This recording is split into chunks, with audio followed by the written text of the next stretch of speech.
Mr. President, the only hot war we've got running at the moment is, of course, the one in Vietnam, and we've got our difficulties there, quite obviously. The headline in the story in the New York Times yesterday morning was rather an interesting one. It said that the administration will try diplomacy in Vietnam, which I'd assume we've been trying all along. What can we do in this situation, which seems to parallel other famous debacles of dealing with unpopular governments in the past? Well, in the first place, we ought to realize that Vietnam has been at war for 25 years, and the Japanese, years. I remember a good many people who said 2 years ago that it wouldn't last 6 months. A good many newspapers said that. A good many local correspondents said it. Well, the war is still going. In many ways, it's gone better. That doesn't mean, however, that the events of the last 2 months aren't very ominous. I don't think that unless a greater effort is made by the government to win popular support, that the war can be won out there. In the final analysis, it's their war. They're the ones who have to win it or lose it. We can help them. We can give them equipment. We can send our men out there as advisors, but they have to win it, the people of Vietnam, against the communists.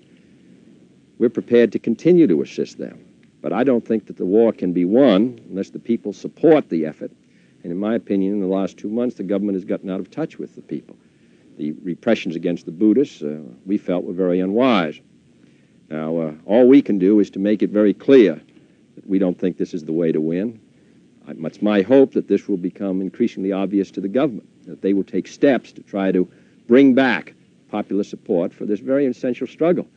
But these people who say that we ought to withdraw from Vietnam are wholly wrong, because if we withdrew from Vietnam, the communists would control Vietnam. Pretty soon, Thailand, Cambodia, Laos, Malaya would go, and all of Southeast Asia would be under the control of the communists and under the domination of the Chinese. And then India, Burma would be the next target. So I think we should stay. We should make it clear, as Ambassador Lodge is now making it clear, that while we want to help, we don't see a successful ending to this war unless the people will support it. And the people will not support the effort if the government continues to follow the policy of the past 2 months. I hope that will be clear to the government. It should be. After all, they've been conducting this struggle for 10 years, and I admire what the president has done. He's been counted out a number of times. I'm hopeful that he will come to see that they have to reestablish their relationship. But we ought to remember that they're the ones who are dying by the thousands, and they're the ones who have to win this war, or they're the ones who will lose it. We can't do either. We can assist them to win it, and we can warn them against losing it.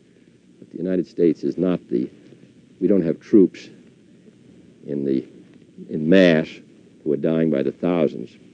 And we do the best we can to make it clear what policy they should follow, but they have to decide it.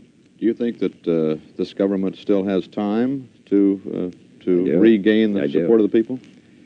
With changes in policy and perhaps in personnel, I think it can. If it doesn't make those changes, I would think that the chances of winning it would not be very good. Well, hasn't every indication from Saigon been that President Diem has no intention of changing his pattern? If he doesn't change it, of course, that's his decision. He's been there 10 years, and as I say, he has carried this burden when he's been counted out on a number of occasions. Our best judgment is that he can't be successful on this basis. We hope that he comes to see that. But in the final analysis, it's the people and the government themselves who have to win or lose this struggle. All we can do is help, and we're making it very clear. But I don't agree with those who say we should withdraw. That'd be a great mistake. That'd be a great mistake. I know people don't like Americans to be engaged in this kind of an effort. 47 Americans have been killed in combat with the enemy. But this is a very important struggle, even though it's far away. We took all this, made this effort to defend Europe. Now Europe is quite secure. We also have to participate, we might not like it, in the defense of Asia. We're in a very desperate struggle against the communist system. And I don't want Asia to pass into the control of the Chinese. I would think that would threaten the security, not right today, but in the 1970s, the late 60s, that would substantially increase our problem, increase the danger to India, which is 500 million people.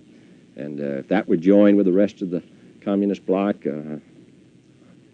they'd be that much nearer to us. Mr. President, have you made an assessment as to what President de Gaulle was up to in his statement on Vietnam last week? No, I guess it was an expression of his general view, but he doesn't have any forces there or any program of economic assistance, so that, while these expressions are welcome, but the burden is carried, as it usually is, by the United States and the people there. But I think anything General de Gaulle says should be listened to, and we listened. You don't think that this is another prod to get together with you to try to call off President de Gaulle from his kind of sniping at us? No, I mean, President de Gaulle follows a policy of advancing the interests of France, and and he's a man of great stature. We're trying to advance the interests of the United States, and we think the interests of the United States are tied up with maintaining the balance of freedom in the world. What, of course, makes Americans somewhat impatient is that after carrying this load for 18 years, we're glad to get counsel, but we would like a little more assistance, real assistance. But we're going to meet our responsibility anyway. It doesn't do us any good to say, well, why don't we all just go home and leave the world to those who are our enemies. General de Gaulle's not our enemy. He's our friend, and candid friend, and they're sometimes difficult, but he's not the object of our hostility. Mr. President, the sending of Henry Cabot Lodge, who, after all, has been a political enemy of yours over the years, at one point or another in your career and his, sending him out to Saigon might raise some speculation that perhaps you're trying to keep this from being a political issue in 1964. No, Ambassador Lodge wanted to go out to Saigon. If he were as careful as some politicians are, of course he wouldn't have wanted to go there. He would have maybe liked some very safe job. But he's energetic, and he has strong feelings about the United States. And surprisingly, as it seemed, he put this ahead of his political career. Sometimes politicians do those things, Walter. Thank you very much, and Mr. President. we're fortunate to have him. Thank you, sir.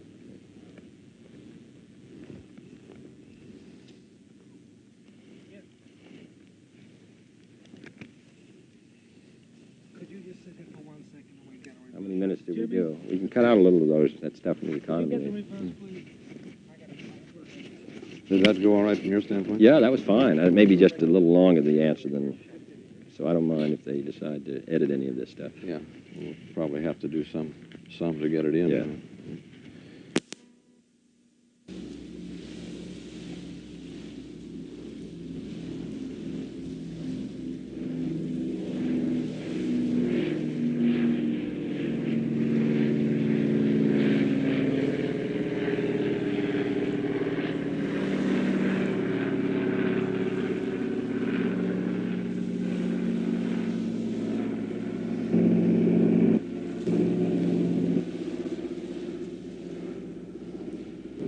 Got a helicopter stand by at LaGuardia to get in to avoid the Labor Day crowd. Beg pardon? What do you figure it averages a day? The time I spend? No, the cost, the actual cost. Oh, gosh. You mean of this shooting or of our whole program? Say a half-hour show, you figure... Oh, we figure, I think, roughly $50,000 a day. Oh, do you want me? Are you Yeah, shooting? actually, what we're doing is just getting some cover shots for Ithaca.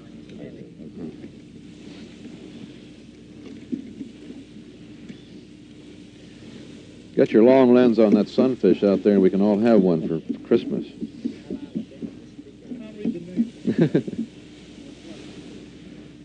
I've got one of those up on a little lake up in Carmel, New York, where we go. God, they're a lot of fun. Those little surfing boards there. Thank you very much. Good, all set? Sailing board. President? Yeah, fine.